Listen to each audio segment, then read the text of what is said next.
আসসালামু আলাইকুম রহমতুল্লাহ। আজকে আপনাদের সাথে আমি শেয়ার করব যে আমি কিভাবে দেশি মুরগিগুলো করতে বসাই। তো দেশি মুরগি আমার এখানে অনেকগুলো মুরগি এক ঘরেই থাকে আর এক জায়গায় ডিম পারে। তো আবার এই জায়গায় করতে বসে যার জন্য ডিমগুলো সংরক্ষণ করতে সমস্যা হয়। তো আমি ডিমগুলো কিন্তু একইভাবে এক জায়গায় রেখে দিই না, আমি ডিমগুলো প্রতিদিন পারার পরে ডিমগুলো সরায় ফ্রিজে রেখে দিই। তারপরে আমি ডিমগুলা আবার কোচে বসানোর জন্য নিয়ে আসি।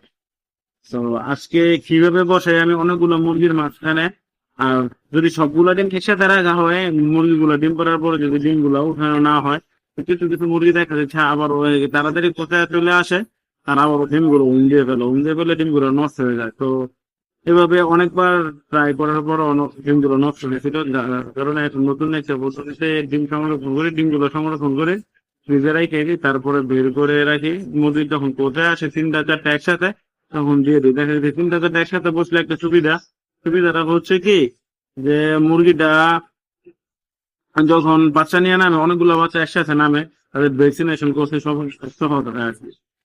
কিছু কিছু বাচ্চা নিয়ে 10টা 12টা 15টা 20টা বাচ্চা এইভাবে নিয়ে নামলে তাদেরকে ভ্যাকসিন নিতে অসুবিধা হয়। মুরগিগুলো যে ডিম পারছে এই ডিমগুলোই এখন সংগ্রহ করছিলাম আমি।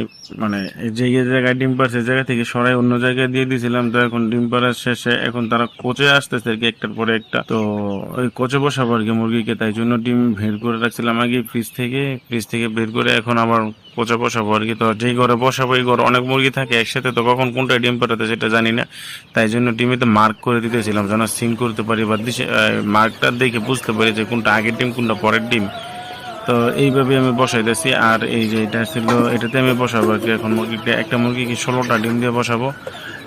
এই এটা ছিল কাঠের গুঁড়া যেটা আছে, কাঠের গুঁড়া আগেই নিয়ে আসছিলাম আমি বাসায়। কাঠের গুঁড়া দিয়ে 16টা ডিম বসাই দিয়েছি মুরগিটাকে দিয়ে।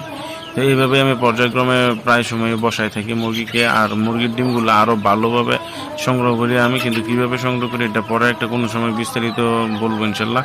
আর যাদের কাছে ভিডিও ভালো লাগে অবশ্যই চ্যানেলটি সাবস্ক্রাইব করে সাথে থাকবেন। ধন্যবাদ। আসসালাম।